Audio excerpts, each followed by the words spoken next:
All right, we are still on difference of squares, but now we're going to talk about higher powers. So we're no longer talking about powers of 2. Let's look at an example. I'm now giving you p to the 4th minus 1. Here's what I'm going to tell you to do. Factor as if it had a power of 2.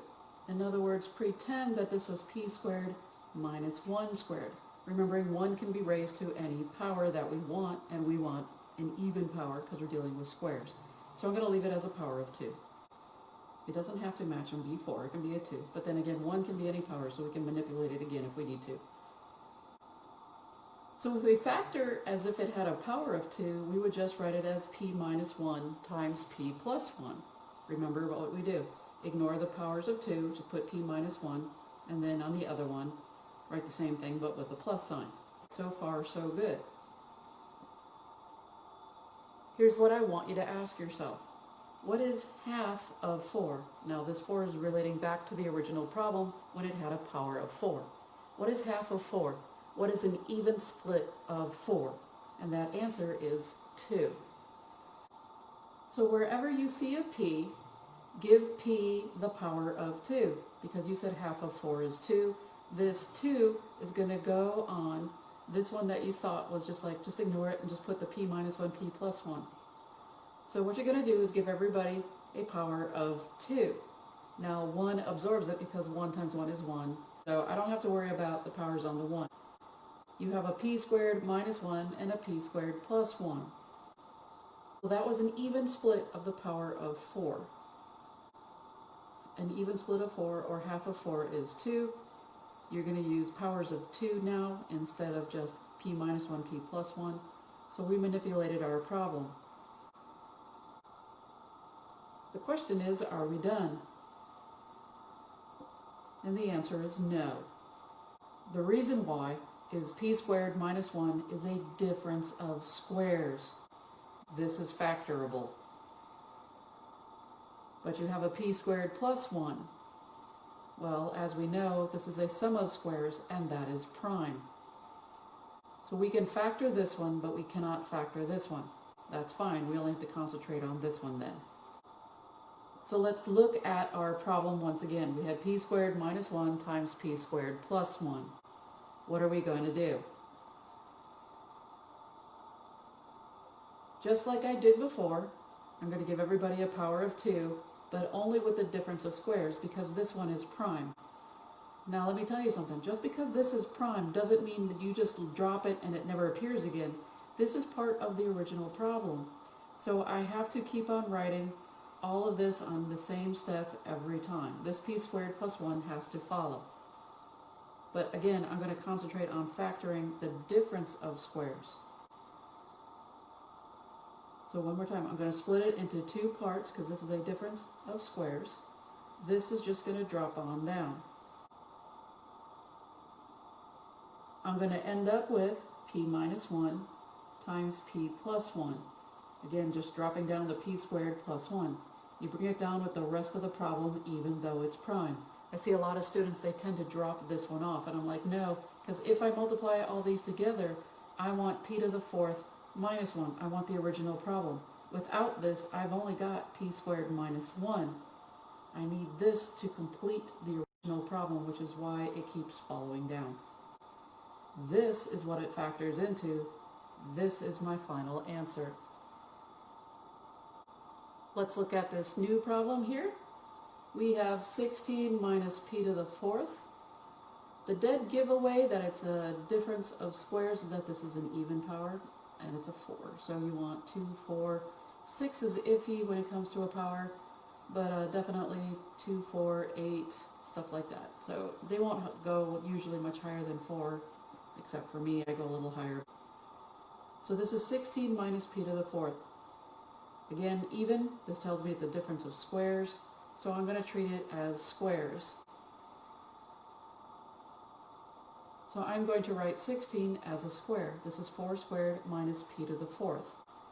It's okay that they are different powers. The powers don't bother me. Understanding that they're both squares, this is even and this is even. Good. 4 is a square, p. All that really matters is the fact that these are even powers. Either you have difference of squares or you have difference in sum of cubes. These are squares because both of the powers are even. So I'm going to treat it like a difference of squares.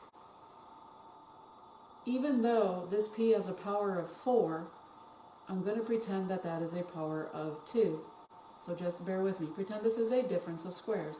Pretend this is 4 squared minus p squared. Just pretend. If it was 4 squared minus p squared, you would get 4 minus p and 4 plus p. Alright, but this is when p is squared. What do?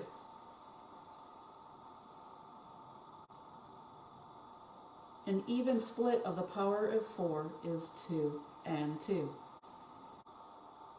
So all I did was I used this power of 4 going from this row right here to this row right here, understanding that 4 squared was 4 and 4, and p squared was p times p.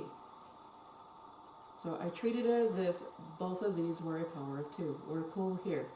How did I get to p squared? Well, originally it was 4, so what is an even split of 4? 2 and 2. You are now here. This is the correct difference of squares notation for this problem. This is the proper split of the difference of squares when p has a higher power, such as the power of 4. But notice that this is a difference of squares still. 4 is a squared, and p is also squared. So we are not done. We need to factor some more. So let's look at this, and we're going to start this all over again. So using 4 minus p squared times 4 plus p squared, this is the factorable part. This guy is prime, all because of this plus sign. So this is just going to keep on following us down in the problem. This one we're going to have to break down a little bit. So what I did is I took 4 and made it a square. It is 2 squared minus p squared. Everybody here is now in terms of powers of 2. Once I do that, then I can go ahead and split this. Again, I'm not doing this one because the plus sign's telling me it's prime, so I'm not going to do anything with that. When I break this one down, this 2 squared minus p squared, identify. So we got 2 minus p, and we have the same thing but with a plus sign. This 4 plus p squared just follows on down. You don't do anything with it, but it still has to be a part of the problem. And that is your final answer.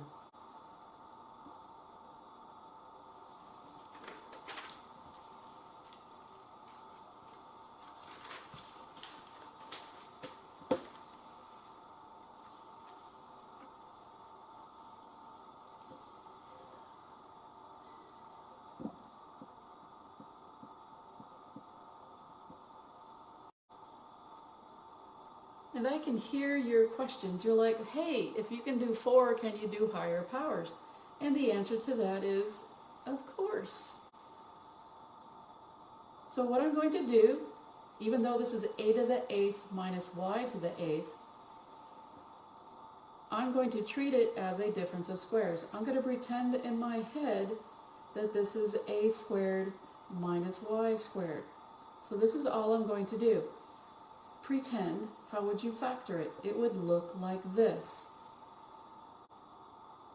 So as a difference of squares, that's what it would look like. What am I going to do next? Because that's great for a difference of squares, but my powers were 8. What is an even split of 8?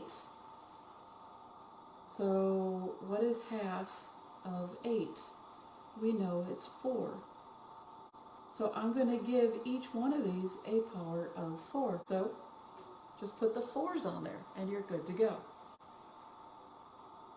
Okay, but that means that we got to work this one again. Yes, you're absolutely right. And this one's prime. So this is going to follow us down. So now I'm going to pretend that this one is still a squared minus y squared again. Now that they are difference of squares, I'm going to write it as a minus y times a plus y. Bring this guy down. This is a to the fourth plus y to the fourth. Now again, I treated it as squares, but originally was 4. What is half of 4? Well, we said it's 2. So everybody gets a power of 2 because the y was also a power of 4. But wait, this is a difference of squares. This is prime, so that's done, and this is prime, so that one's done. We still have to work this problem. This one we can automatically go straight to because this is a difference of squares, so 1 is going to be a minus y. The other parentheses is going to be a plus y, power of 2. Alright, so it's an even split. I don't have to worry about anything in here, but I do have to bring these two down. So we have a squared plus y squared, and we have a to the fourth plus y to the fourth. This is going to be our final answer. Alright, but what if the exponents are different? Well, so long as they're even, I'm okay. What is half of 10? You would say 5. What is half of 4? You would say 2. Alright, so treat this as a difference of squares. Pretend you have c squared minus y squared. You would write this as c minus y and c plus y. On the c's, you had a power of 10, so what's half of 10? 5. So put the 5's on the c's. There you go. The y had a power of 4. Half of 4 we said is 2, so put the 2's there. And that's as far as you can go because you have an even with an odd and an even. This can't be broke down any further, and that's as far as you can go with this problem. So that's what happens when you have different exponents, and that's okay.